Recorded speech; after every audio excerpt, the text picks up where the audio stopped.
अस्सलाम वालेकुम dear fellows. Iran और यूनाइटेड स्टेट ऑफ अमेरिका के दरमियान मुज़ाकरात होने जा रहे हैं या फिर जो इस सीज फायर जिसका बुध तक का वक्त है वो ख़त्म होने जा रहा है। इसमें बहुत ज़्यादा तशवीश पाई जा रही है क्योंकि बहुत ही जो दोबारा से स्टेटमेंट्स है यूनाइटेड स्टेट ऑफ अमेरिका और ईरान की तरफ से बहुत ही ज़्यादा सख्त किस्म की स्टेटमेंट्स दी जा रही हैं। तमाम चीज़ें तकरीबन हो चुकी थी। जो पहले पीस टॉक्स इस्लामाबाद में हुए उसमें जो तकरीबन ड्राफ्ट तक बात पहुंच गई थी और फिर लास्ट मोमेंट पे कुछ सिचुएशन चेंजेस हुई। उसके बाद जो ये मुज़ाकरात हैं जो ये दोबारा से स्टार्ट किए गए थे और पाकिस्तान इसको मीडिएट करवा रहा था, जिसमें पाकिस्तान ने यूनाइटेड स्टेट ऑफ ईरान के दरमियान डायरेक्ट टेलीफोनिक रब्ते भी करवाए। लेकिन असल मामला यहाँ पे ख़राब हुआ कि हर चीज़ तय हो गई थी। स्टेट ऑफ हॉर्मुज भी ऐलान कर दिया था ईरान ने ओपन करने पर। डोनाल्ड ट्रंप ने एक ट्वीट किया जिसमें उन्होंने कहा कि हम जो अपना ब्लॉकेड है वो कायम रखेंगे। अब ब्लॉकेड का मतलब ये है कि उन्होंने जो यूनाइटेड स्टेट ने नेवल ब्लॉकेड लगाया हुआ है वो ईरान की जो प्लेन्स हैं और जो ईरान के जहाज़ हैं उनको नहीं गुजरने देते थे। तो ईरान इस चीज़ को कैसे एक्सेप्ट कर सकता है कि उनके रास्ते से वो जब ऐलान कर रहे हैं कि हम स्टेट ऑफ हॉर्मुज ओपन कर रहे हैं और तमाम जहाज़ों को गुजरने की इजाज़त दे रहे हैं और वहाँ पर उनके अपने जहाज़ ना गुजरने दिए जाएं। उसके बाद ईरान ने कहा था कि अब इस तरह नहीं हो सकता कि आप स्टेटमेंट्स कुछ और दें और मुज़ाकरात में कुछ और होकर बातें करें। तो ईरान ने स्टेट ऑफ हॉर्मुज को बंद करने का ऐलान कर दिया था, जिसके बाद दो जहाज़ों पर भी फायर किया गया था ईरानी नेवी की जानिब से, जिसमें दोनों इंडियन जहाज थे।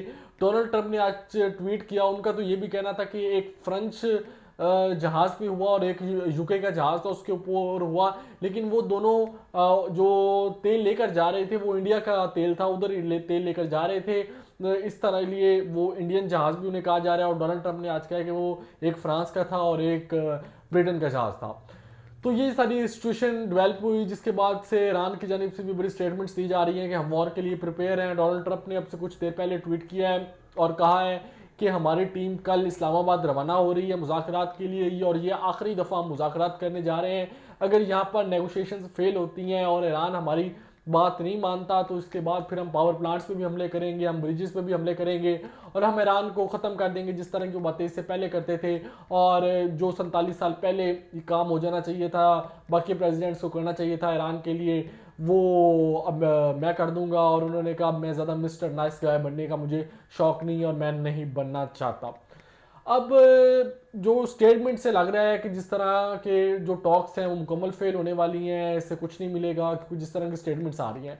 लेकिन एक्चुअली जो इस तरह की बातें करना, इस तरह की स्टेटमेंट्स देना, इस तरह के ट्वीट्स करना, ये एक प्रेशर क्रिएशन की टेक्निक होती है बिफोर नेगोशिएशन। ये बहुत ज़्यादा की जाती है कि आप इतना ज़्यादा प्रेशर क्रिएट करो कि अपने ज़्यादा से ज़्यादा मुतालबात मनवा सको टेबल पर आने से पहले।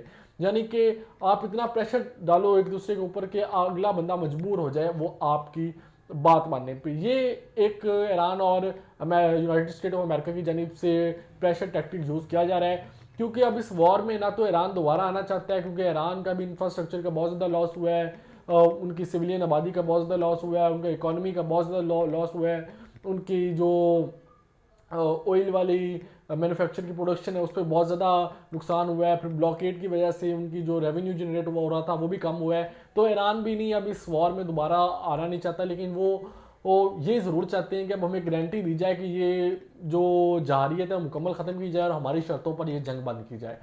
यूनाइटेड स्टेट ऑफ अमेरिका तो पहले ही वेज तलाश कर रहा था कि किसी तरीके से इस जंग को बंद करके निकला जाए, और इसराइल के कहने पर ही वो इस जंग में बहुत ज़्यादा इन्वॉल्व थे। और काफ़ी हैरानकुन बात है कि नेतन्याहू को कुछ बिस्किट वगैरह खिला दिया डोनाल्ड ट्रंप ने, वो अब काफ़ी खामोश हैं, उनकी कोई स्टेटमेंट नहीं आ रही क्योंकि पहले राउंड से पहले वो काफ़ी ज़्यादा इन मुज़ाकरात को फेल करने की कोशिशें कर रहे थे और काफ़ी ज़्यादा स्टेटमेंट्स दे रहे थे। लेकिन अब इसराइल की जानिब से कोई इस तरह की स्टेटमेंट नहीं आ रही। लेबनान पर हमले भी रुक गए हैं और वो इस तरह की कोई हरकत नहीं कर रहे जिससे ये जो मुज़ाकरात हैं वो सबूताज हों।